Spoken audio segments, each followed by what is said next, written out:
Tere hommikust, tere päevast või tere õhtust, millal iganes kuulata. Suvekuud on käes ning sellega jõudis ka vormelitsirkus lõpuks Euroopasse. Esimene Euroopa etapp sellel hooajal toimus ikoonilistel Monaco tänavatel ning selle puhul siis see saade vaatabki üle Monaco GP nädalavahetusel toimunud sündmused ning arutame ka siis natukene selle sõidu tuleviku osas. Mina olen endiselt Oskar ning täna saates mõned uudised ning ka lisaks, kuna McLaren tähistab oma 1000. etappi vormel 1, siis ka ülevaade selle tiimi ajaloost.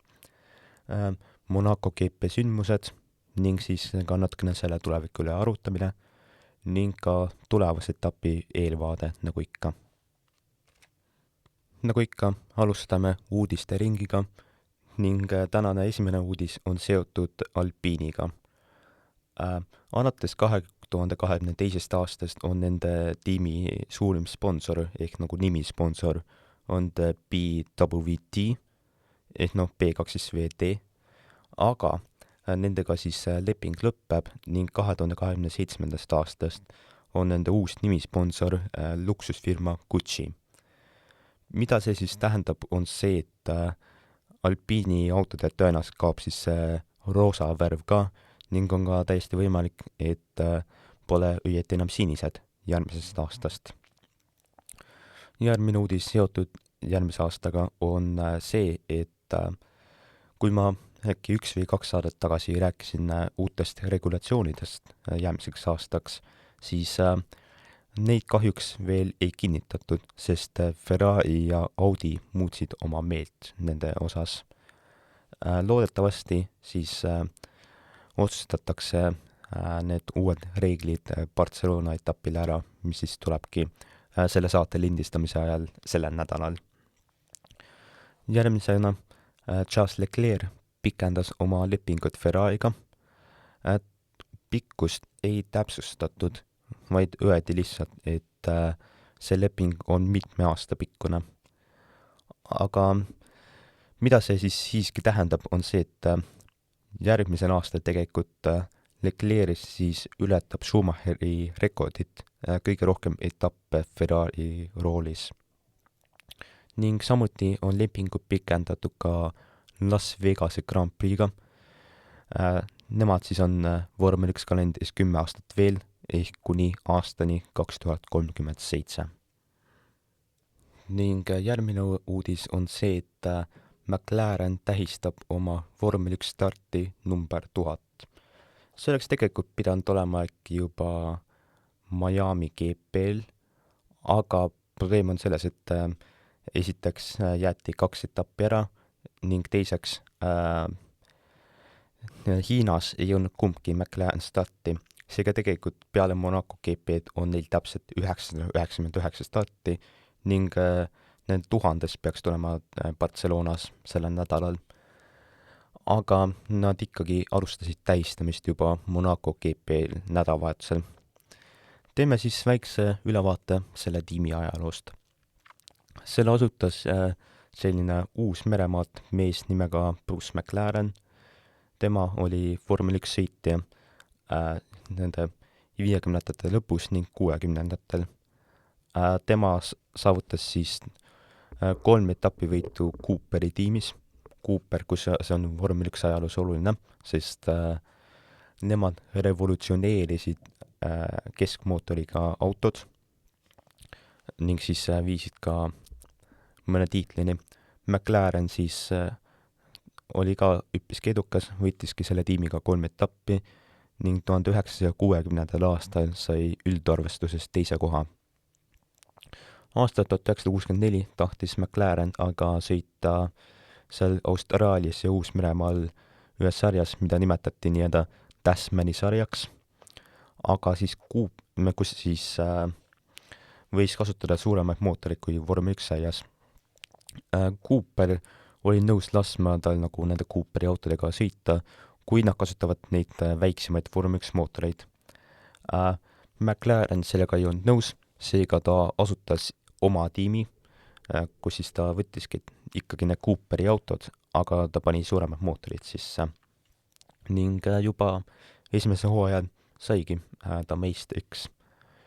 2 aastat hiljem oli McLareni auto juba ka Vormel 1 radadel, kusjuures huvitav fakt siis, nende esimene etapp oligi 1966 Monaco, ehk see äsja möödunud etapp täpselt 60 aastat tagasi.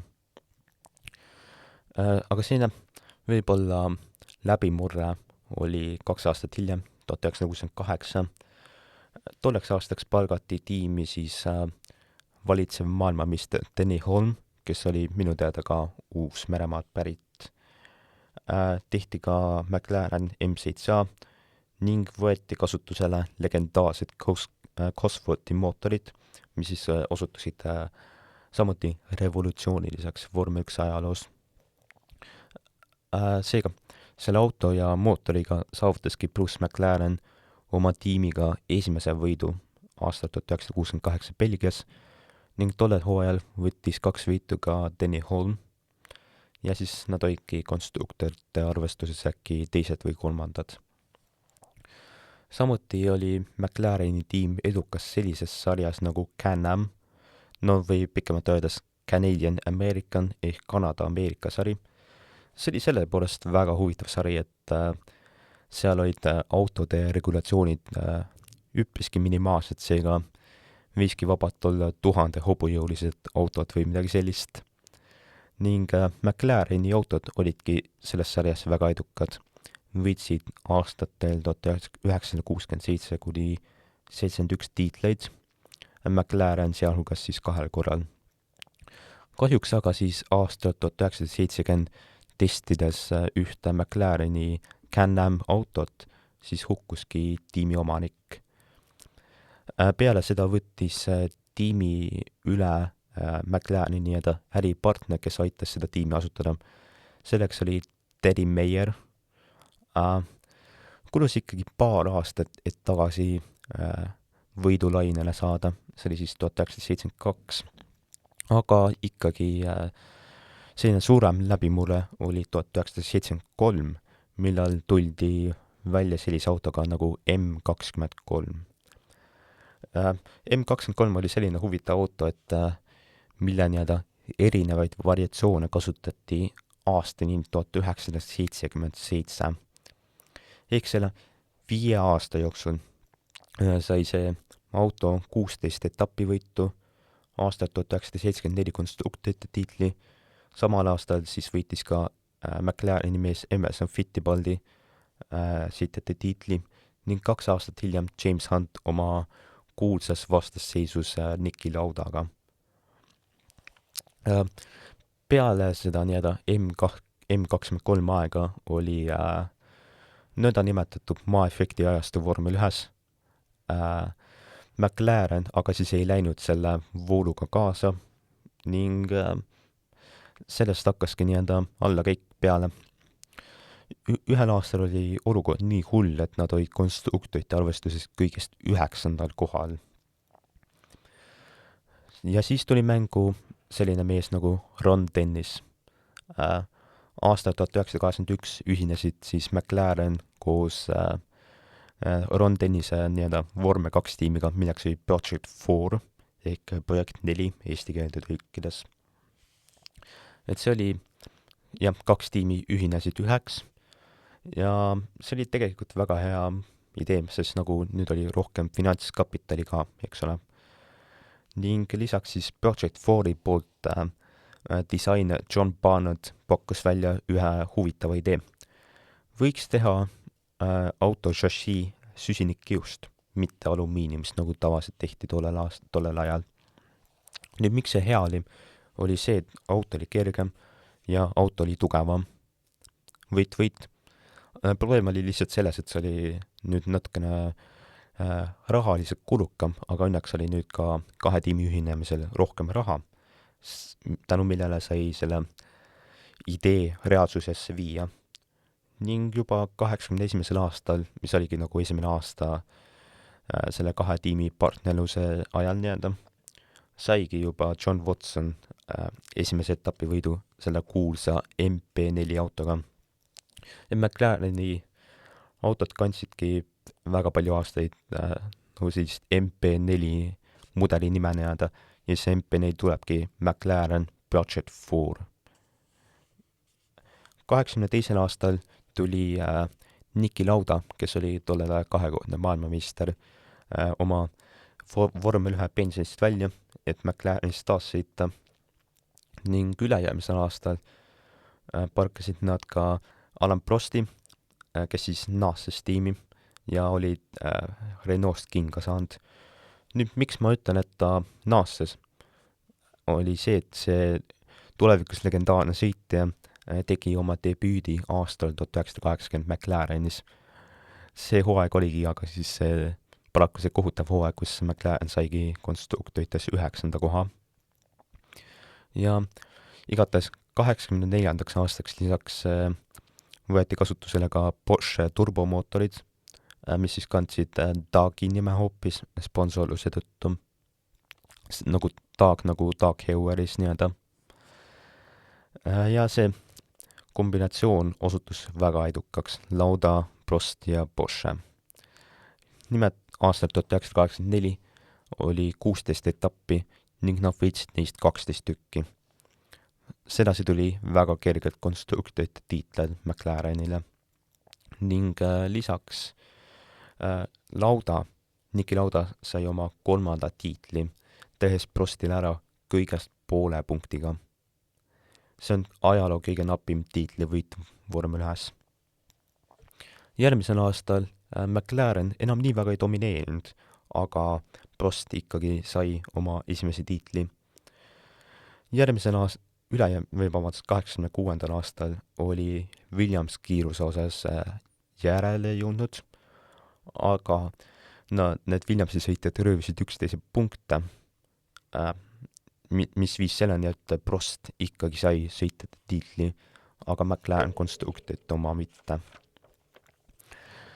Järgmine siis nii-öelda ajastu algas aastal 1988, millal võeti kasutusele Honda mootorid ning tiimiga liitus selline Brasiilia sõitja nagu Ayrton Senna. Ehk tiimi sai Prost, Senna ja Honda. Nüüd, kui see 1984 oli üpriski dominantne hooaeg, siis sellega seati latt veel kõrgemale, nagu peaaegu nii kõrge, kui saab.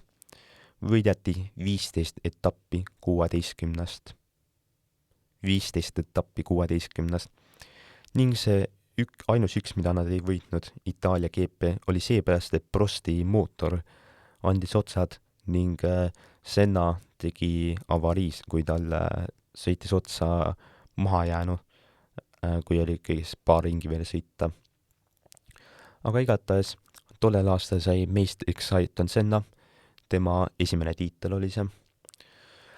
Tiimikaaslaste vahel aga siis suhted teravnesid, eriti 89. aastal ja siis see kulmineeruski selle kuulsal Jaapani GP-l, kus siis tiimikaaslased põrkasid kokku. Pärast Senna sai sõidust disklahvi, mis tähendas seda, et Alan Prost sai oma 3. tiitli aastal 1989 ning selle terava rivaalitsemise tõttu lahkuski Prost tiimist ja läks Ferrarisse. Sellest hoolimata tiimikaaslaste lahing polnud üldse Senna ja Prosti rivaalitsemine polnud üldse läbi, see jätkus aastal 1990 ning jällegi kulmineerus avariiga Jaapanis. Seekord võitis tiitli Ayrton Senna, samuti võitis Senna tiitli aastal 1991, see oli tema 3. ja osutus ka viimaseks tiitliks, sest järgnevatel aastatel oli Williams see domineeriv jõud, nemad võitsid hoopis tiitleid. Ning pärast 5 võitu aastal 1993 Senna lahkus tiimist ja siis oligi McLaren jälle siin on natukene kehvem periood, võib öelda, et 94. aastal oligi neil kasutusel Peugeot mootorid, mis ei olnud just kõige töökindlamad. Ja seega järgmiseks aastaks võeti hoopis Mercedese mootorid, Mercedesega oli neil kusjuures selline hea asi, et nad olid justkui nii-öelda tehase tiimi mootori kasutajad nii-öelda ja neil oligi nagu nii-öelda lähedasemate suhete plussid nii-öelda. Need plussid nagu nii kiiresti ei avaldunud tegelikult, et 96. aastal samuti ei saanud ühtegi etapivõitu, aga 97. aastal hakkas töö vilja kandma, kui võitsid šotlane David Coulthard ja soomlane Mika Häkkinen etappe.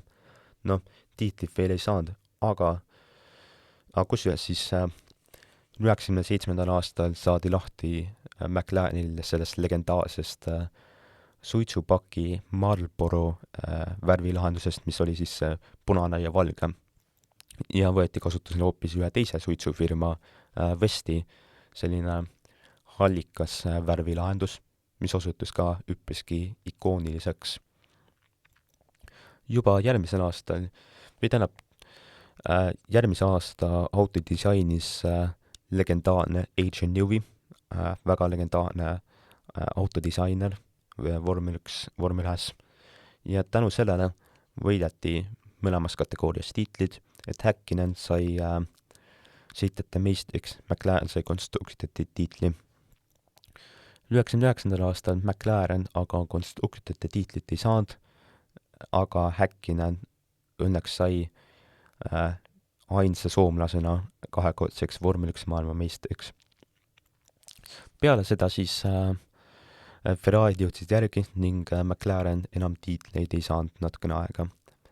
Häkkinen läks 2001. aasta lõpus nõnda nimetat, kuidas ta algul nimetas, puhkusele või väiksele pausile vormel 1-st, millest ta kusjuures ei ole ikka veel naasnud. Ja tema asemele tuli üks teine Soome sõitja, Kimi Räikkönen. Räikkönen siis saigi oma esimese etapivõidu aastal 2003 ning kusjuures oligi peaaegu maailmameister tollel hooajal, kuigi ta sai ainult ühe etapivõidu tollel hooajal. Ta jäi Schumacherile alla kõigest 2 punktiga. 2005. aastal oli samuti hea võimalus tiitleid saada. McLareni mehed siis Räikkönen ja Juan Pablo Montoya võitsid 10 etappi kokku, aga nad kaotasid mõlemad tiitlid ikkagi halva õnne tõttu, võib öelda. Järgmine hea võimalus oli aasta 2007, millal oli neil täiesti uus sõitjate rivi. Tollel ajal valitsev kahekordne maailmameister Fernando Alonso, kes tuli Renault'st McLarenisse üle, ning huvitav kombel üks algaja ka. Selle algaja nimi oli Lewis Hamilton ja ta osutus nagu päris heaks, võib öelda. Aga need McLareni tiimikaaslastel oli jällegi natukene teravad suhted, röövisid üksteised punkte ning mõlemad jäid tiitlist ilma. Nad jäid täpselt 1 punktiga alla ei kellelgi muule kui Kimi Räikkönenile, kes sõitis nüüd Ferraris. Nüüd vähemalt oleksid nad saanud konstruktorite tiitli, eks ole, kui neil nii hästi läks. Aga ei, McLaren oli üldse saanud konstruktorite arvestusest disklahvi. Nimelt neil oli siis nõnda nimetatud spionaažiskandaal. Nad olid saanud Ferrari auto kohta 100 lehekülgi dokumente ja mis viis selleni, et McLaren diskvalifitseeriti konstruktorite arvestusest ning said ka $100 miljonit trahvi, mis on minu teada vormel 1 ajaloos tänaseni suurim rahaline trahv. Järgmisel aastal õnneks siis Hamilton ikkagi võitis sõitjate tiitli sellel dramaatilise Brasiilia GP, kus ta hooaja nii-öelda viimases pidurduspunktis tegi sellise kriitilise möödasõidu, et teha Massale ära 1 punktiga. 2010. aastal nii-öelda McLaren kaotas oma tehase tiimi mootori staatuse, sest Mercedes ostis ühe teise tiimi üle, et luua Mercedese vormel 1 tiim ja seetõttu oligi McLaren nii-öelda taas Mercedese klient. Ning auto oli hea, aga ikkagi Red Bull oli parem ning nad ei saanud ühtegi tiitlit tolle perioodil. Ja siis peale Hamiltoni lahkumist aastal 2012 oligi selline väike allakäik ka. 2014. aastal õnneks, kui tulid need V6 turbohübriidid peale, siis McLaren oli esimene tiim, kes sai sellel ajastul topeltpoodiumi. See oli siis 2014 Austraalias ehk hooaja avaetapil, kus Kevin Magnussen lõpetas teisena ja Jenson Button kolmandana. See oli nende viimane poodium 5 aasta jooksul, sest peale tuli ei miski muu kui Fernando Alonso suurim õudusunenägu, McLareni Honda teine ajastu nii-öelda, mis ei olnud absoluutselt üldse nii edukas kui nende partnerlus 80ndate lõpus ja 90ndate alguses. Jep, polnud üldse töökindel, polnud üldse kiire ja siis lõpuks mindi lihtsalt tagasi Renault mootorite üle, mille abil siis Sainz ja Norris teenisid oma esimesed poodiumid. 2021. aastal mindi tagasi Mercedese mootoritele ja Daniel Ricciardo teenis Itaalias 2021 esimese etapivõidu McLarenile 9 aasta jooksul. Ning kui uued regulatsioonid järgmisel aastal peale tulid, siis McLaren ei olnud nagu veits hea tiim, et oligi seal keskväljakus nii-öelda, aga järsku 23. aasta keskel tõi nad hulk uuendusi ja McLaren oli taaskord järsku väga kiire tiim. Järgmisel aastal olid nad taas etapivõitjad ja said konstruktorite tiitli koos Norris ja Piastriga. Sama kordas nad 25. aastal ning sõitjate tiitli teenis Lando Norris. Ehk siis selle 60 aasta jooksul, mis McLaren on sõitnud Formula 1, on nad teeninud 13 sõitjate tiitlit, 10 konstruktorite tiitlit ja 203 etapivõitu. Et see on siis ajaloos teine vormel 1 tiim, mis on saavutamas 1000 etappi starti. Enne neid tegi seda Ferrari 6 aastat tagasi. Ajaloo tundu nüüd läbi ja lähme edasi Monaco GP juurde. Nüüd enne, kui me vabateeningutest rääkima hakkame, siis ma mainin ära mõned asjad, mis avalikustati eelmise saate ja Monaco GP vahel. Esimene on siis muudatus seoses elektrimootoritega, nagu spetsiaalseks selleks etapiks. Nüüd ma ei tea, kui paljud kuulasid vormelipäeviku esimest saadet, aga seal ma siis rääkisin, et elektrimootoritel on selline asi, et nad saavad rakendada maksimaalset võimsust kuni kiiruseni 290 km tunnis ning sealt edasi siis võimsus hakkab vähenema. Nüüd see Monacos tehti selline muudatus, et elektrimootori võimsus hakkab vähenema alates kiirusest 200 km tunnis. Põhiseks on siis turvalisus, nagu ma saan aru, sest selliste kitsaste tänavate nagu kihutada sellise ülisuure võimsusega võib olla üpriski ohtlik, et see auto võibki olla nagu liiga reageerimisvõimeline nii-öelda, nagu äkiline põhimõtteliselt, nagu kogu selle võimsusega. Seega see elektrimootori võimsus hakkas vähenema juba kiiruses 200 km tunnis, mitte 290 nagu tavaliselt. Ning teine oli see, et aktiivne aerodünaamika oli põhimõtteliselt keelatud. Nimelt siis tavaliselt on sedasi, et ringrajale on määratud sellised tsoonid, kus siis võib kasutada nõnda nimetatud sirgerežiimi, kus siis need esi- ja tagatiib muudavad asendit, et sirgetel siis kiiremini sõita, nagu kiirendus oleks parem ja tippkiirus oleks parem. Monacos aga siis ühtegi sellist tsooni ei määratud, see tähendab seda, et esi- ja tagatiib on kogu aeg selles nii-öelda kurvide läbimise režiimis ning aktiivset aerodünaamikat üldse polnud. Ehk noh, kui DRS-i arvestada sellise aktiivse aerodünaamika komponendina, siis viimati oligi aktiivne aerodünaamika täielikult keelatud aastal 2010. Et esimene seda tüüpi sõit üle 15 aasta jooksul. Ja siis ka selleks sõiduks toodi hästi palju uuendusi. Põhiseks on siis see, et Monaco on nagu niivõrd unikaalne etapp, et autot tasub muuta nagu lihtsalt spetsiaalselt selle ringraja jaoks. Mõned näited on siis see, et nagu rooli saaks rohkem keerata, seda läheb vaja selles nõelaseema kurvis ning lisaks ka lisati tagatiivale sinna väikene tiivake, mis oli reeglite siseselt lubatud, ma saan aru. Kõige rohkem tõid siis uuendusi McLaren, nemad tõid 6 tükki neid, 4 tükki tõid Red Bull ja Audi, 3 tükki Ferrari, Aston Martin ja Haas, 2 tükki Williams, Racing Bulls ja Cadillac ning kõigest ühe uuenduse tõid Mercedes ja Alpine. Nüüd me saame vabatehingute juurde minna. Esimeses vabatehingus, mis toimus reedel, oli kiiremad Ferrari mehed, Leclerc esimene, Hamilton teine, seejärel tuli Verstappen ning Mercedese mehed. Natukene kehva võitu oli vabatehing Racing Bullsi meestel. Nemad siis raporteerisid, et auto ei keeranud selles kuulsas nõelaseema kurvis, mis on ka ühtlasi hooaja kõige aegsam ja arvatavasti kõige järsem kurv ka.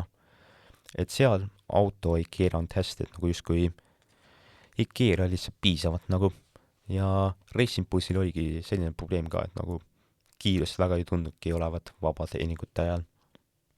Aga ikkagi oleks võinud hullemini minna, sest Isaac Hadjar, Red Bulli mees, pani siis nõnda nimetatud swimming pooli šikaanis ehk nagu justkui basseini šikaanis seina. Nimelt siis sinna paremkurvi sisenedes auto läks ülejuhitavaks, mistõttu ta nagu ei saanudki vasakkurvi keerata ning siis läkski ninaga seina ning seal lõppeski tema vabatehing.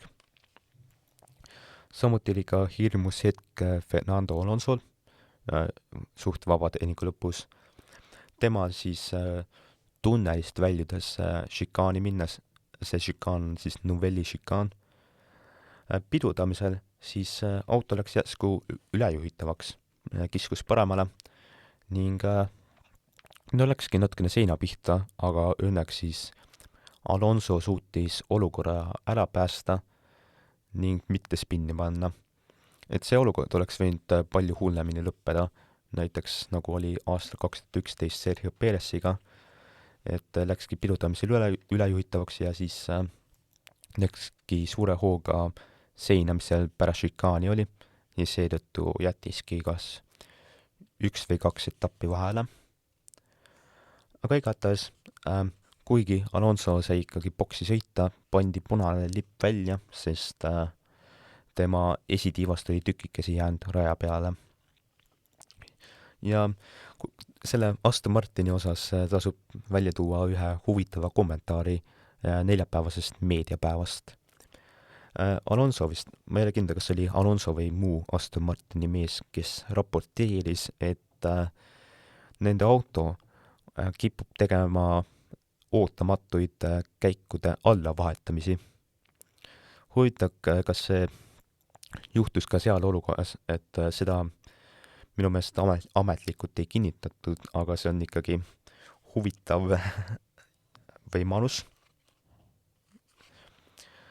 Teisel vabatehingul, mis siis samuti toimus reedel, olid jällegi kiiremad Ferrari mehed, Hamilton seekord ees, seejärel Leclerc. Ei vedanud nii väga Lando Norrisel, kelle auto lülitus välja, mistõttu siis ta pidi rajab maas nii-öelda ära parkima, et need julgestajad auto minema saaksid lükata. Punast lippu õnneks ei pidanud peale panema, vaid piisas nõnda nimetatud virtuaalsest turvaautost.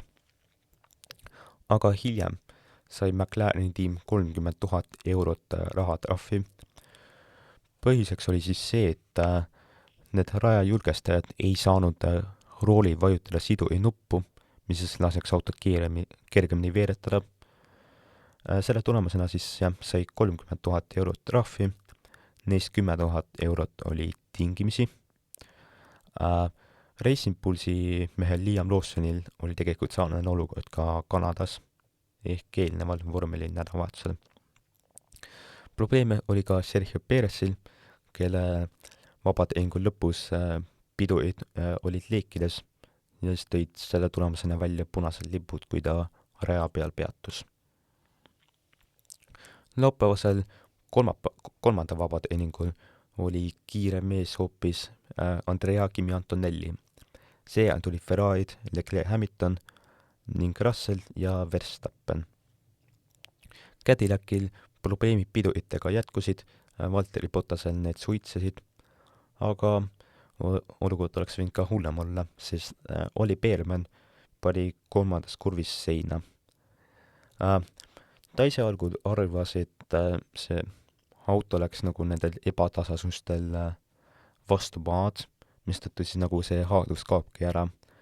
Aga väljapoolt vaadates oli näha ka, et ta sõitis justkui mingi tolmu peale, mistõttu siis auto läks kurvi sinna nõnda nimetatud, vabandust, kui ma nüüd valesti hääldan, Massenee kurvi sisenedes pani spinni, nagu sisenedes ja siis mehaalikutel läkski asi väga kiireks, et enne kvalifikatsiooni saaks asi parandatud.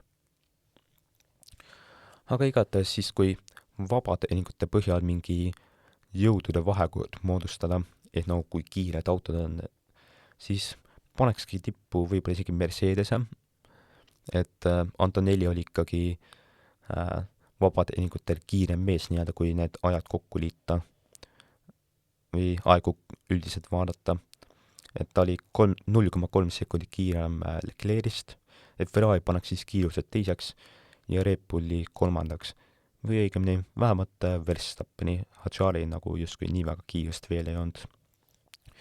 Siis sellest kolmikust, ütleme, pool sekundit taha nii-öelda teise gruppi ma paneksin McLarenid ja üllatava kombel Audi. See on jah, väga üllatav, et McLaren ja Audi on samas grupis, et Audid olidki tegelikult päris kiired seal, et McLarenites kõigest 0,1 sekundit aeglasemad. Kolmandasse rühma ma paneksin Haasi, Williamsi, Alpini ja Racing Bullsi, mis ei näidanud just kuigi palju kiirust, aga ikkagi nagu seal nii-öelda keskväljaku grupis. Noh, Cadillac oli selles kolmandas grupis justkui natukene aegsem, aga nagu samas me paneks nagu neid eraldi rühma, et nad olid ikkagi nagu seal mängus, ent Aston Martin oli ikkagi Cadillacist natukene rohkem maas, et neil ei olnud justkui nagu nii väga lootust konkureerida nende keskväljaku meestega. Lähme nüüd kvalifikatsiooni juurde. Esimeses voorus oli kiirem mees Charles Leclerc. Võib-olla selline suurem sündmus esimesel vabatehingul oli see, et Bortoleto tegi väikse avarii, mis põhjustas siis punased lipud, kui oli veel 2 minutit seda esimest vooru alles. Nimelt siis pärast tunnelit seal Novelli šikaanis ta riivas sinna vasakkurvi sisenedes hästi kergelt seina, nagu hästi kergelt, aga sellest siiski piisas, et vedustus ära lõhkuda, mistõttu siis ta ei saanudki paremkurvi keerata, peatus raja peal ning punane lipp tuli välja.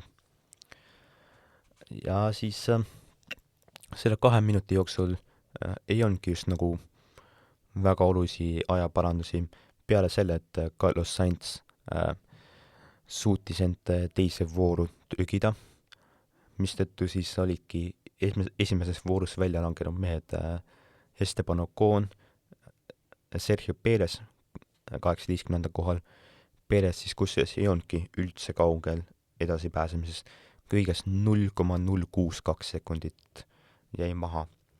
19. kohal oli Beermann, hea, et pärast seda avariid nagu kvalifikatsioonis osaleda sai, eks ole, aga nagu ikkagi pettumust valmistav talle kindlasti. Seejärel tulid Valtteri Bottas ning Aston Martini mehed Alonso ja Stroll. Teises voorus oli kiirem Max Verstappen, langesid välja Williamsi mehed 11. ja 12. kohal, vastavalt siis Albon ja Sainz. Seejärel Nico Hülkenberg, kes enam ei olnud õnneks 11. kohal, aga kolmandasse vooru ikkagi ei saanud. Siis seejärel Franco Colapinto, Arvid Lindblad ja Gabriel Bortoleto 16. kohal, sest ta ei saanud ühtegi aega kirja, pannes eelmises voorus matsu.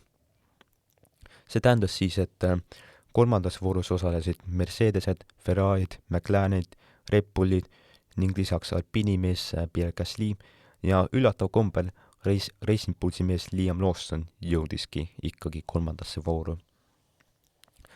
Ja see kolmas voor oli päris pingeline tegelikult, see esikoht muutus nagu vägagi tihti ja ent pärast esimesi ringe oli esikohal Antonelli. Temast taga oli Max Verstappen kõiges 0,001 sekundiga ehk täpselt 1/1000 võrra oli taga. See oli siis pärast esimest ringide komplekti nii-öelda, aga kvalifikatsiooni lõpuks oli ikkagi Antonelli kvalifikatsiooni võitja. Teise koha saavutas Max Verstappen 0,04 sekundit tagapool. Teised stardiread alustasid siis kolmandat kohalt Hamilton ja neljandat Charles Leclerc. Leclerc kusjuures siis pani oma viimasel ringil natukene seina, mistõttu siis ta auto sai kahjustada ning ringi ta ei saanudki lõpetada.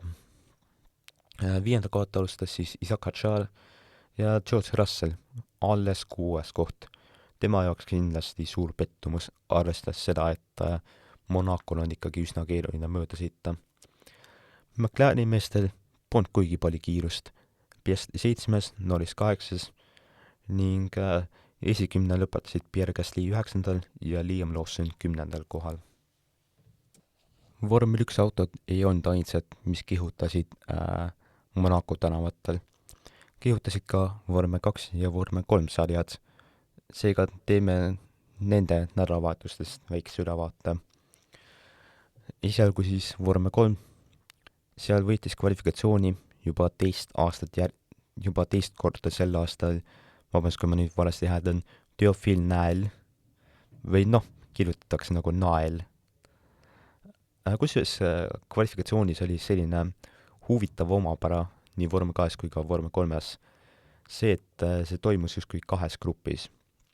Nimelt siis see sõitjate rivi jagati 2, et üks osa sõitis nii-öelda esimeses grupis ja siis teine osa nagu sõitis peale neid teises grupis. Ent jah, Théophile Nael võitis Vormel 3 kvalifikatsiooni. Sprindisõidus oli natukene kaost, võib öelda, et esimesel ringil tekkis seal nõelasilmakurvis ummik, võib öelda, mistõttu siis üsna paljud katkestasid ning raja puhastamiseks pandi välja punane lipp. Selle punase lipu tõttu tuli ka peale justkui selline ajaline piirang, mis siis lühendaski sõitu 5 ringi võrra. Aga siis selles sõidus tuli esimesena üle finišijoone Jaapani sõitja Hiyu Yamakoshi. Tema nii-öelda senine suurim saavutus on olnud Itaalia Vormel 4 sarjas üle-eelmisel aastal 3. koht üldarvestuses. Ta aga paraku sai sõidus disklahvi ning tegelikuks võitjaks sai Hiina sõitja Geraxie, vabandust, kui ma nüüd valesti hääldasin, aga tema siis eelmisel aastal oli Vormel 3 sarjas 29. koha mees. Põhisõidus siis Nael ei suutnud oma esikohta säilitada esimeses kurvis. Temast sai mööda Brando Badoer, kes oli siis eelmisel aastal Vormel 3 sarjas 25. kohal, kusjuures tema isa Luca Badoer oli kunagi Vormel 1 sõitja. paraku oli tema tuntud selle poolest, et oma karjääri jooksul ei teeninud ta ühtegi punkti. tal ongi äkki see rekord, et kõige rohkem etappe ilma punktideta. igatahes siis Brando Badoer sai oma esimese vormel 3 etapivõidu, teisena lõpetas Nael ja kolmandana Freddie Slater. sõitjate arvestuses endiselt juhib Ugo Tšukwu, kes Austraalias võitis põhisõidu, teine on Nico Del Pino ja kolmas endiselt Freddie Slater. vormel 2 sarjas kvalifikatsiooni võitis sõitjate arvestuses teise kohal olev brasiillane Rafael Camara. sprindisõidu võitis Noel Leon, kes samuti võitis ka sprindisõidu eelmisel etapil Kanadas. põhisõidus läksid otseselt vastamisi rivaalid Nicola Zolo ja Rafael Camara. olukord oli selline, et Camara läks hiljem boksi ning väliski boksist ees, aga tal olid külmad rehvid, kusjuures vormel 2 sarjas ei ole neid rehvitäkke, mis soojendaksid neid, mistõttu siis pidi ta üsnagi aegselt sõitma enne, kui need rehvid olid töösoojas ja siis sai päris kihutama hakata. tänu sellele jõudis Tsolov järgi ning esimesse kurvi minnes olid nad kõrvuti.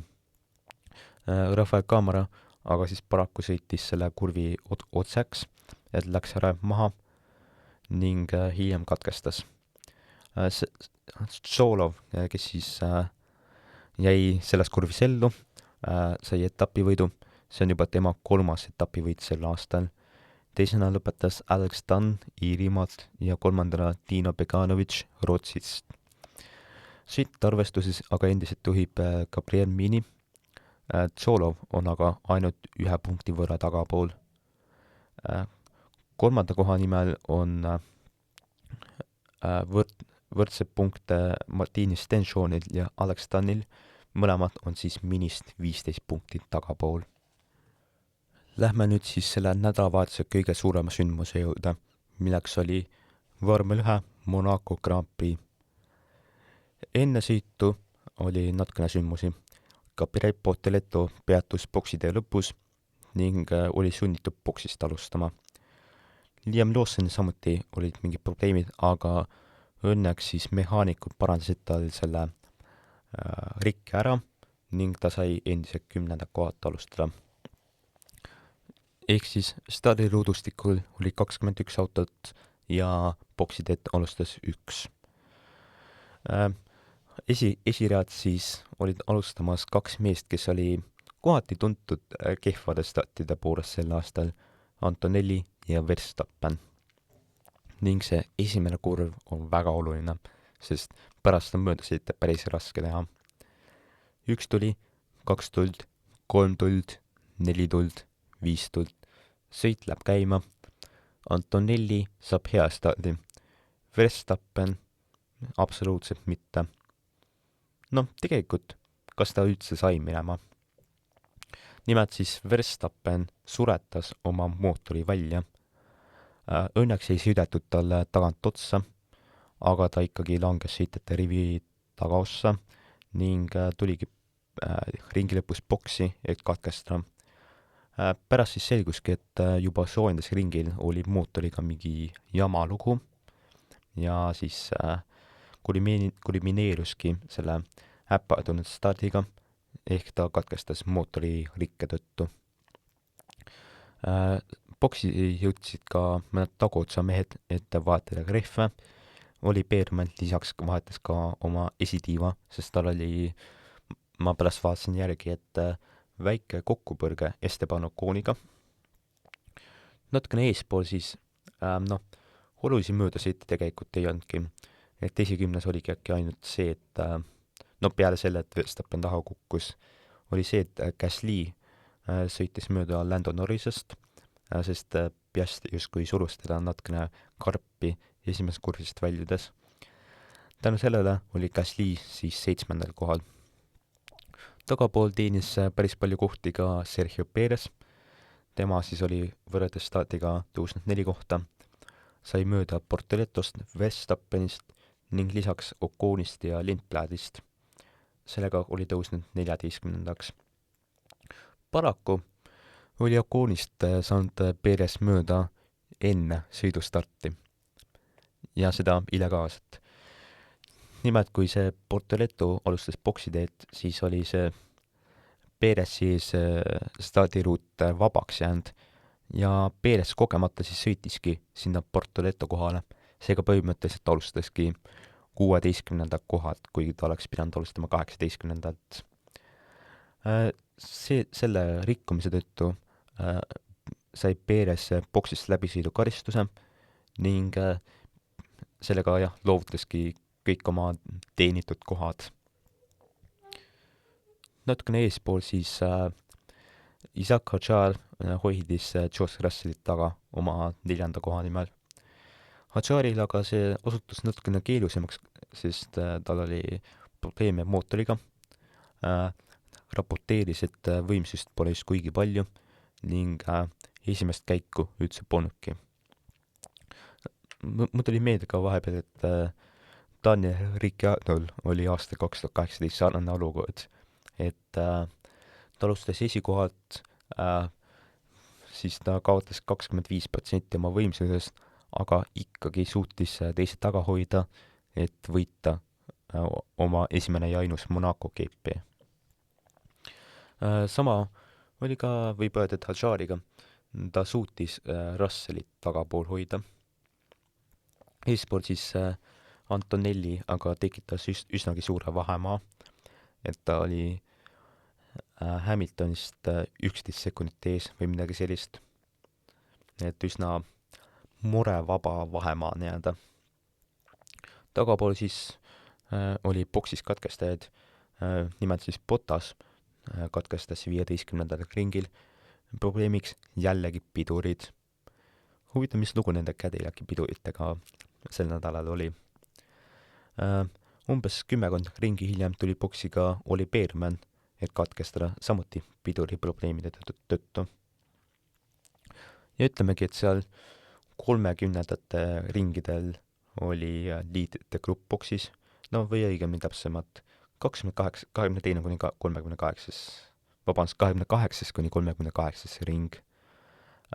Oligi see liitrite grupp Antonelli, Hadjari ja Leclerc teiste eest ära põgenenud, õigemini Hadjari eest põgenenud, ja siis nad käisidki boksis ja säilitasid oma kohad. Ja tegelikult üppis paljudki käisid boksis, sealhulgas siis Russell ja Hadjar. Tänu sellele boksipeatusele Russell sai mööda, sest ta käis ring varem boksis. Nimelt ta tegi sellist asja, mida nimetatakse inglise keeles undercutiks. Otsetõlkes oleks see nagu altlõikamine.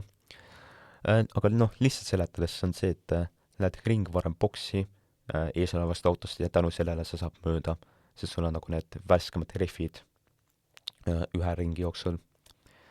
Igatahes siis Russell oli Hadjarist mööda saanud ja hakkas tema eest põgenema. Et tegigi sellise üpriski suure vahemaa üsna lühikese ajaga. Ning seejärel jäi Lando Norrise taha kinni, kes oli siis 6. kohal, aga ei olnud veel boksis käinud. Aga nagu oli juba Kanadas olukord, kui Norris ei lase mööda, siis laseb hoopis tema aku. Nimelt siis 45. ringil Norrise aku andis otsad, mistõttu siis ta oli sunnitud katkestama. Ning Russell tõusis lõpuks siis 6. See aga tähendas ka seda, et Williamsi mehed olid ootamatult tõusnud punktikohtadele. Mõlemad Williamsid, ma mõtlen. Et Albon oli 9. ja Sainz 10. Albonil aga siis paluti lasta Sainz mööda, sest Sainz tegelikult ei olnud veel boksis käinud. Ja mõte oli selles, et Albon hakkab neid teisi autosid takistama seal taga, samal ajal siis Sainz põgeneb eespool. Ja teatud määral see taktika töötaski, et Sainz tekitaski üsna kiiresti sellise umbes 9-sekundilise vahemaa Alboni ees. Aga siis Albon tegi viimases kurvis ühe vea, mistõttu sai temast mööda Arvid Lindblad. Ja see on vist nagu ainus reaalne möödasõit, mida ma nägin nagu otsepildis. Nagu muid selliseid möödasõite ma ei oleks justkui väga märganud. Ning noh, mida see on ka nagu natukene selline, et möödasõit kellegi teise vea tõttu. Aga noh, mida iganes. See oli nagu selline ainus möödasõit selle sõidu jooksul, mis mulle meelde tuleb. Ent Albon ikkagi jäi sealt teisi mehi tagapoolt takistama ning tänu sellele Sainz sai boksis käia ning tagasi rajale tulla 10. kohal. Boksi peatus õnnestus. Boksi peatustega oli kusjuures ka sellel sõidul üks väga huvitav lugu, et väga palju mehi said karistada boksis kihutamise eest. Selle ohvriks langesid siis esimese boksi peatuse ajal Hamilton, Russell, Colapinto, Gasly ja Piastri. Kõik siis said 5 sekundit karistada selle rikkumise eest. Samuti sai 5 sekundit karistada Lance Stroll, Aston Martini mees, sest ta ületas rajapiire. Seda karistust aga ta paraku ei pidanudki kandma, sest 60. ringil oli ta seinas viimases kurvis. Pärast siis seda juhtumit vaadates tunduski lihtsalt, et auto oli alajuhitav, ehk nagu keerad rooli küll, aga nagu auto ise väga ei keera. Ja siis polnudki väga midagi teha, lihtsalt lähedki seal viimases kurvis seina ja mängi läbi. Selle tulemusena siis toodi välja turvaauto, kus siis oli sunnitud läbima boksi teed, sest see oli autot nagu viidi ära seal viimases kurvis. Et siis nagu on nendel rajajulgestajatel kergem tegeleda seal, eks ole, kui need autod nende kõrvalt läbi ei sõida. Samuti tehti siis seal üsna palju boksi peatuseid, nagu selle turvaautol, aga ikkagi mõned erandid on. Isaac Hadjar ei vahetanud rehve ning ei vahetanud rehve ka Pierre Gasly. Mõlemad siis teenisid ühe koha, ehk Hadjar sai jälle George Russellist ette. Ja Russell hakkas asi jälle pihta ja ning Gasly sai mööda Oscar Piastrist. Samal ajal kandsid siis karistusi, oma neid 5-sekundise karistusi ka boksis ära Lewis Hamilton ja Oscar Piastri. Et see on siis edasi, et sõitsid boksi, ootasid 5 sekundit ning alles siis hakati rehve vahetama. Oluline nüanss on see, et karistus saab kanda ainult siis, kui mehaanikud nende autosid ei puuduta. Ja siis Russellil läkski asi natukene segaseks, et ta sõitis boksi, mõned mehaanikud hakkasid nagu tal neid rehve vahetama, aga mõned mitte, nagu mõned arvasid, et nad kannavad enne selle karistuse ära, aga paraku mitte siis. Et Russellil oli jah, selline väike segadus.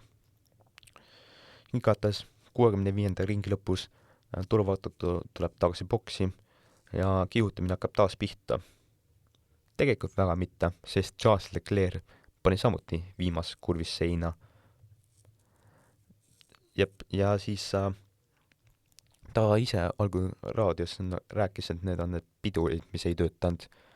Ja pärast rääkis ka nagu peale sõitu, et ta need pidurid lihtsalt ei töötanudki, et ainult üks töötas korralikult, teine selline pooledi ja siis tagumised pidurid nagu üldse ei töötanud.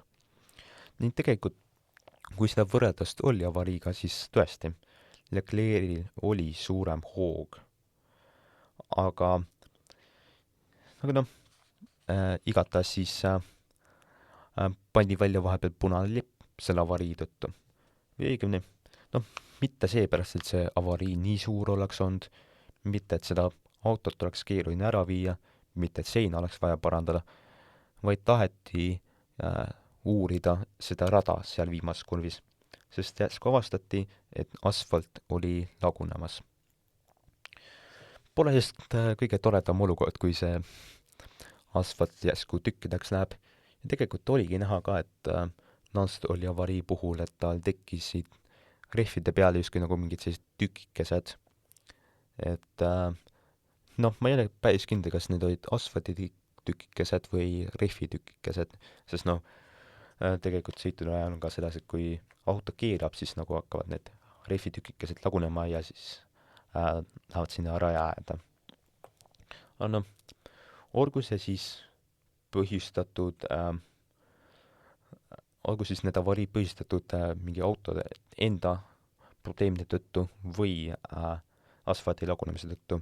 Seda rada siis vahepeal inspekteeriti. No parandusi väga ei saanud teha seal, sest no sellega oleks liiga kiireks läinud. Aga siis punase lipu all ei inspekteeritud ainult rada, vaid anti välja ka paar karistust. Pierre Gasly sai veel 5 sekundit karistada, sest ta oli jälle jäänud vahele boksitee kihutamisega ja Russell sai boksist läbisõidukaristuse, sest ta ei kandnud oma karistust õigesti. Nüüd, mis värk nende penaltitega on Monaco GP, sest nagu nii paljud sõitjad olid tolle sõidu nagu kas uurimise all ja tegelikult väga palju penalteid jagati välja ka. Nimelt siis nagu miks siis nii paljud said boksist kihutamise eest karistuse. Ja arvatavasti on asi siis selles metoodikas. Nimelt siis boksis ei mõõdeta kiirust mingite kiiruskaamerate ega spidomeetrite abil, vaid nagu ma saan asjast aru, on see, et boksi peatuses on pandud teatud punktid ja siis mõõdetakse nagu seda aega, mis kulub selle punktide vahelise distantsi läbimiseks. Nagu näiteks, need 2 punkti on üksteisest 100 meetri kaugusel, auto läbis selle vahemaa 6 sekundiga, seega on selle kiirus 60 kilomeetrit tunnis. Ja mingi selline loogika. Aga see boksid ei ole nagu täiesti sirge, vaid see nagu selline mingite nõksudega nii-öelda, et nagu vasakule või paremale. Ja siis, mis ma saan aru, et mis juhtus, oli see, et mõned sõitjad nagu hakkasid lõikama seda ühte vasaknõksu, mistõttu siis see vahemaa läbiti vähema ajaga ja siis nagu seetõttu tunduski, et need autost läbisid boksiteed kiiremini, kui oleks pidanud, kuigi nad tegelikult lihtsalt läbisid lühema vahemaa ning reaalsuses ei kihutanud. Aga igatahes siis no selle metoodika tõttu tõenäoliselt oligi nii palju neid karistusi välja antud selle sõidu jooksul. Igatahes siis 71. ringil läks sõit taas käima. Saigi sellise nii-öelda hüppis lühikese sprindi finišini, et nagu vähem kui 10 ringi. Ja siis 1 tuli, 2 tuld, 3 tuld, 4 tuld, 5 tuld. Sõit läks taas käima. Antonelli sai taas kord hästi minema. Tema siis kaitses oma esimest kohta, minnes esimesse kurvi. Tagapool siis Gasly tõusis vahepeal 4. Russell oli 3. Russell hakkas siis nüüd natukene skeemitama seal, võib öelda. Nimelt ta siis sõitis meelega hästi aeglaselt. Ja see on nagu seda tüüpi aeglaselt, nagu tegi Albon mingi paarkümmend ringi varem või nagu see skeemita, mis oli eelmisel aastal, kui pidi 2 boksi peatust tegema. Vaid see oli nagu veel hullem. Nagu paari kurviga ta kaotas näiteks juba 2 sekundit või midagi sellist. Ja siis nagu see taga tekkis ikkagi nagu väga suur punt autosid, eks ole. Seega, miks ta seda tegi? Üks põhjus võis olla see, et nagu tekitada vahemaad eespool, et Russell pidi kandma seda boksist läbisõidu karistust ning sellega on see asi, ma saan aru, et selle peab kandma nagu 3 ringi jooksul või midagi sellist. Ja siis mõte on selles, et kui need autod eest ära põgenevad, siis tal ei mõju enam nii palju seda turbulentset õhuvoolu, mistõttu siis ta saabki nagu selles puhtas õhuvoolus sõita. see on hea, sest siis nagu aerodünaamika toimib paremini, auto saab kiiremini kurve läbida. Ja siis mõte oli selles, et nagu sõidab meelega aegselt, et nagu ees tekiks vahemaa ja siis pärast paneks nagu täisgaasiga, et saaks nagu natukene need tagumiste autode eest ära põgeneda ja siis nagu karistus kanda, et selle mõju oleks nii-öelda justkui minimaalne, sest vahet pole enam, mis seal eespool toimub, eks ole. See oli üks põhjus ja teine põhjus võis olla see, et nagu tekitada tagapool kaost, sest no kui konkurente jääb vähemaks, siis jääbki vähem neid vastaseid alles ja punktid on lähemal. Ja siis tegelikult see viiski sellise huvitava olukorrani, kus oli järsku hästi palju nagu autosid kõrvuti seal aeglases nõelasilma kurvis ja nagu oligi päris mitu nagu rida neid, 2 kõrvuti neid autosid. Ja selles mõttes Russelli kaose soov läks selles mõttes täide küll. Nico Hülkenberg ja Carlos Sainz põrkasid vahepeal kokku. Sainz selle tulemusena tema auto tagaosa siis lendas seina, auto sai natukene kahjustada ning kui 2 kurvi hiljem põrkas ta ka Franco Colapintoga kokku, siis oli Sainzi auto nii kahjustatud, et ta läks ära maha ning katkestas. Ring hiljem siis, Russell oligi juba täisgaasi pand ja kandis oma karistuse ära. Selle tulemusena ta siiski langeski sõitjate rivi tagaossa 14. Eespool aga siis tema tiimikaaslane oli endiselt peatamatu. Tema siis võitis, Antonelli siis võitis Monaco Grand Prix, kusjuures ta oli siis liider terve sõidu väitel, nagu igal ringil nii-öelda, nii sõidu algusest sõidu lõpuni liider, mitte keegi ei võtnud tema esikohta ära. Teisena lõpetas Lewis Hamilton, hea töö tema poolt, aga ei suutnud Antonellit ikkagi konkureerida. Muideks üks huvitav fakt. Hamilton on nagu, võib öelda, et vorm 1 ajaloo kõige edukam sõitja, et üle 100 etapivõidu ning tema nagu see kõige rohkem etapivõite, mis tal järjest tulnud on 5 tükki. Kui palju on nüüd Antonellil järjestikke etapivõite? Samuti 5. See on üks väga huvitav statistika siin. 3. tuli üle finišijoone Pierre Gasly, aga tal oli siis 10-sekundiline karistus, mis siis kukutas ta natukene tahapoole 7. Huvitav oli, või natukene veider oli näha seda, et ta tähistas oma nagu 3. kohta, nagu ta ei teaks, et tal on see 10-sekundiline karistus. Aga pärast üsna hiljuti selgus, et Gasly oli ikkagi teadlik sellest 10 sekundist, mis tal antud oli. Ja siis ta nagu justkui tähistas vihast või midagi sellist. Ma just nagu lugesin ühte sellist artiklit. Ma ei ole päris kindel, aga mida ma ikkagi tean, on see, et Alpine on nagu palunud seda olukorda uuesti üle vaadata nii-öelda, et võib-olla siis eemaldatakse nende karistused ja siis Gasly saab tagasi poodiumile. Aga igatahes, kui Gasly enam poodiumil ei olnud, siis oli hoopis tema üks teine prantslane, Isaac Hadjar. Hoolimata nendest mootoriprobleemidest suutis Hadjar 3. lõpetada. Tema esimene poodium Red Bulli sõitjana ning nagu esimene poodium Verstappeni tiimikaaslasele mingi 2 aasta jooksul. Super tulemus tegelikult selles mõttes. 4. tuli üle finišijoone Oscar Piastri. McLarenitel küll kiirust ei olnud, aga Piastri elas selle kaose üle ja tõi koju 4. koha. Racing Bullsi meestel läks suurepäraselt. Liam Lawson lõpetas 5., mis on võrdne tema karjääri parima tulemusega, ning Arvid Lindblad 6. koht. Tema strateegia oli suurepärane. Nimelt ta tegi oma selle kohustusliku boksipeatuse punase lipu all.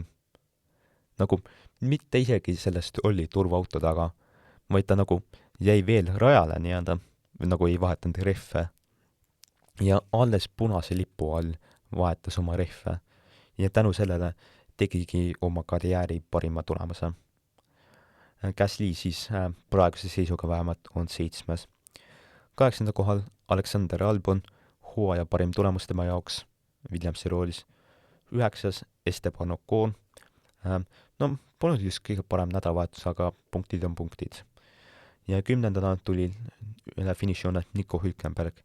Tema esimene nii-öelda top 10 finiš sellel hooajal. Aga kohe peale sõitu, nagu sellel nad on nimetatud jahutusringil või see võib natukene veidi kõlada. No ütleme siis jahutusring. Selle käigus, selle ajal anti Hülkenbergile 10-sekundiline karistus, sest ta põhistas kokkupõrke Sainziga. Selle tulemusena siis ta langes punktidest välja, kes nüüd 10. kohal oli. Cadillaki mees Sergio Perez. Hoolimata sellest, et ta sõidu alguses tegi päris suure rikkumise ja siis seetõttu sai boksist läbisõidukaristuse, suutis Perez tuua Cadillaki esimese punkti. Aga ta oli endiselt uurimise all ja sai selle eest pärast 10 sekundit karistada. Põhiseks oli see, et stardiruudustikul on nagu ka kollased jooned ette antud, et sellest kollasest joonest ei tohi auto üle veereda. Perez aga siis kahjuks sellel restardil tegi seda ja siis selle eest anti talle 10 sekundit karistada ning sinna jäigi see Cadillaki esimene punkt. Aga kes nüüd 10. kohal oli? Fernando Alonso. Alonso tõi oma Aston Martini traktori 10. kohale. No, loomulikult õnne oli natukene vaja, aga see 10. koht ikkagi püsis ning Aston Martini punktisaldo läks 1. Nendest tagapool siis jäid punktidest ilma Gabriel Bortoleto 11. kohal, Russell 12. kohal ning penaltimehed Nico Hülkenberg, Franco Colapinto ja Sergio Perez. Üle finišijoone aga ei tulnud Carlos Sainz, Charles Leclerc, Lance Stroll, Lando Norris, Oli Beermann, Valtteri Bottas ning Max Verstappen ehk oli 7 katkestajat. Seal sõitjate arvestuses, kusjuures peale Monaco GP-d oli päris palju muutusi. Anton Nelli juhib 156 punktiga, see pole mitte kellelegi üllatusena. Teise kohal Lewis Hamilton 90 punktiga. George Russell on temast 2 punkti tagapool pärast seda, kui ta pole 2 Grand Prix'd järjest ühtegi punkti teeninud. 4. kohal Charles Leclerc 75 punktiga. Kusjuures kui Leclerc poleks seda avariid teinud, siis oleks ta arvatavasti isegi seal 2. ja 3. koha nimel sõitjate arvestusest ning Russell oleks isegi 4. Aga no see on tegelikult ka suht üpriski hüpoteetiline.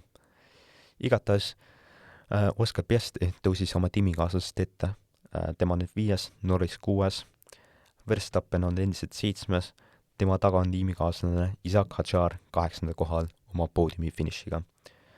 Liam Lawson tõusis oma tugeva finišiga 9. sõitjate arvestuses. Gasly on vähemalt praegu 10. kohal sõitjate arvestuses. Tal on täpselt sama palju punkte kui Lawsonil. Beermann langes 11. Colapinto 12. Lindblad on nüüd sõitjate arvestuses 13. kohal, Sainz kukkus 14. Albon on 15. seejärel Ocon, Bortoleto ning Alonso. Ülejäänud 4 mehel ei ole veel ühtegi punkti sellest hooajast. Konstruktorite arvestuses, kusjuures muutusi praktiliselt polegi.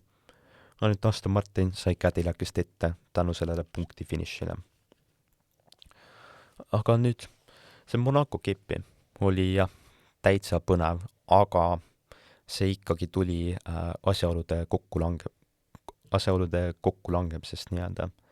Et nagu see, need avariid, pluss need penaltid, et see oli jah nagu selline huvitav sõit küll, aga nagu tegelikku võidusõitu ei olnud. Nagu otsepildis oligi näha ainult ühte reaalset möödasõitu. Seega tekib jällegi küsimus, kas Monaco peaks üldse vormel 1 kalendris olema. Noh, selle poolt argument kindlasti on, et sellel on väga rikas ajalugu.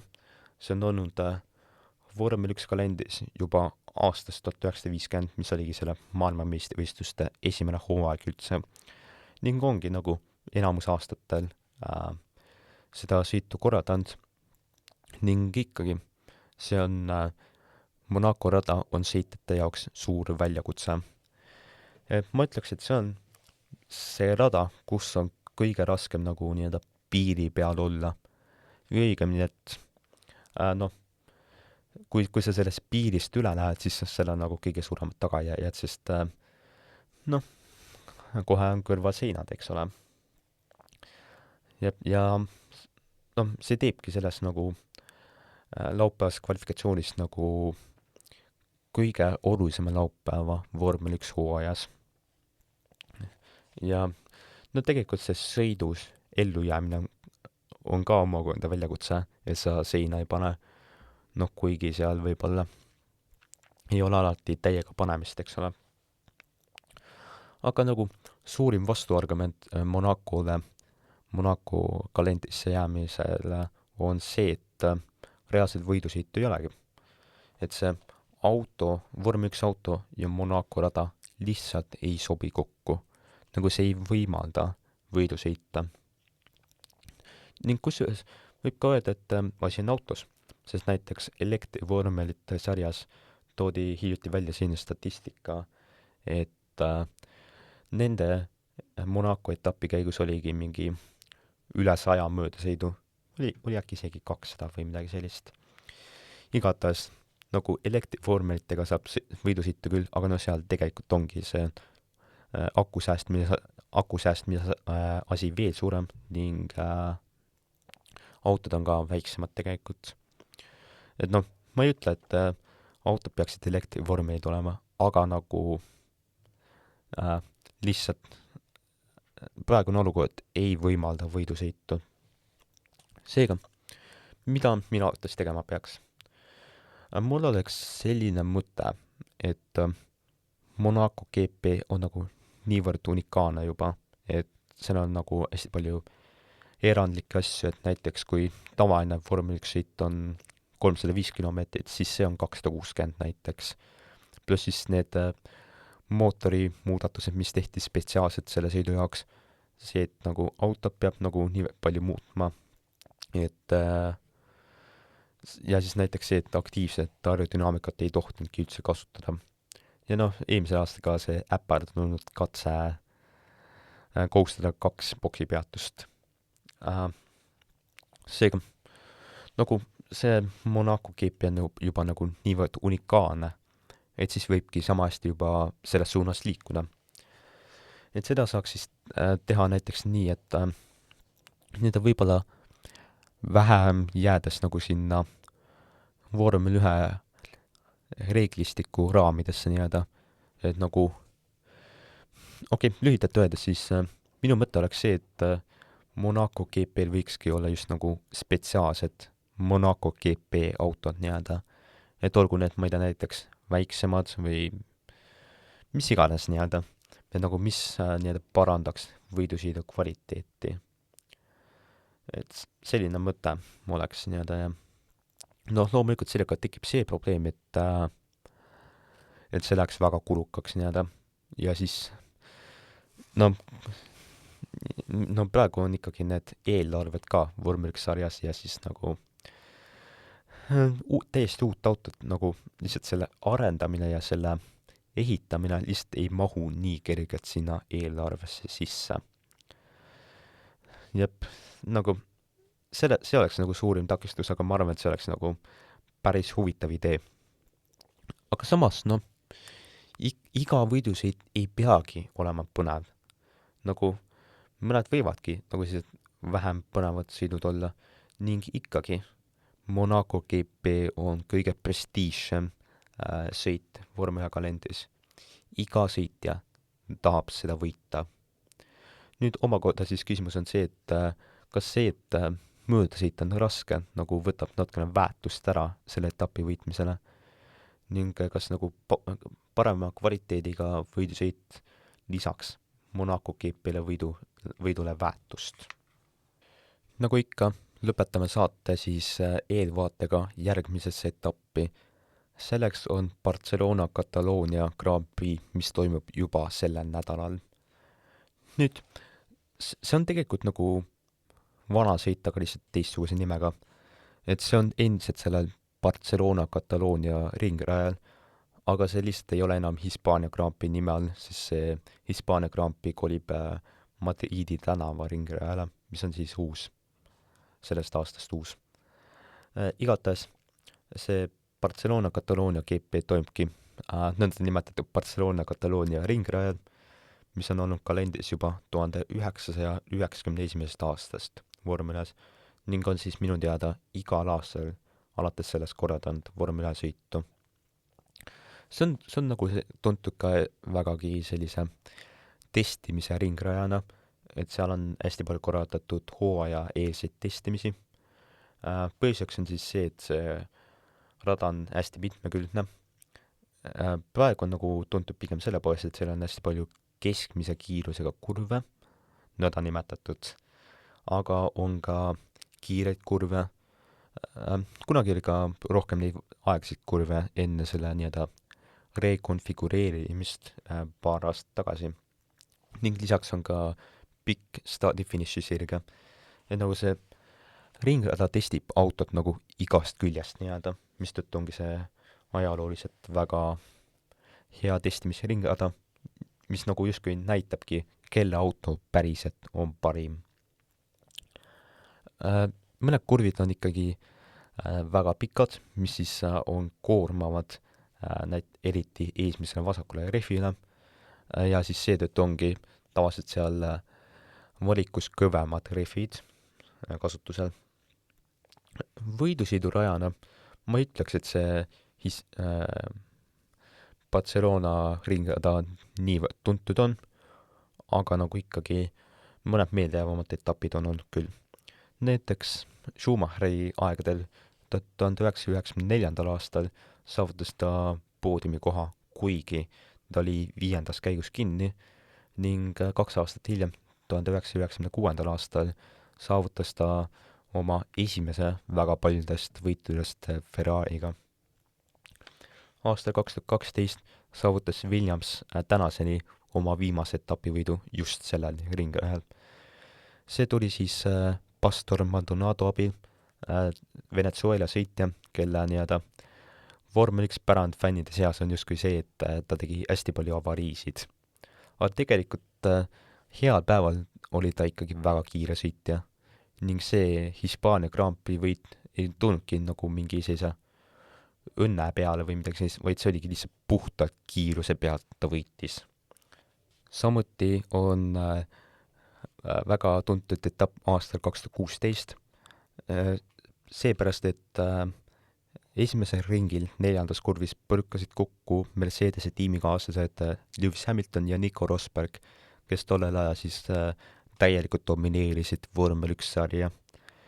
Nemad siis olid esimesel ringil juba väljas ja kes selle sõidu võitis?